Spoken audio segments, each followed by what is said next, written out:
In this video, I will share how to change hair color on CapCut. You can see yourself with flaming red hair. Let's dive in. Create a new project.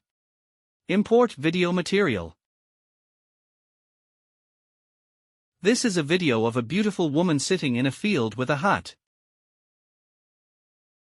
Click on Body Effects. This gives us a lot of character-specific effects. For example, this is the shy effect, where a love expression appears on the face of this beautiful woman. Click on Roll. Click on Hair Color Change. This effect changes the color of the hair. Click on it to change the brown hair to yellow. Click on Adjust. Here you can adjust the color, texture, and intensity of the hair.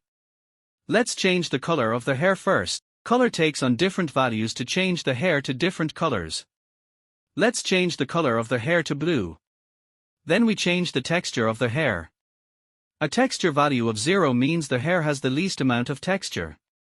A texture value of 100 means the hair has the most texture. Change intensity.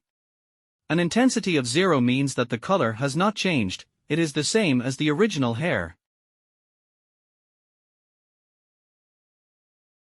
An intensity of 100 means the color has changed the most.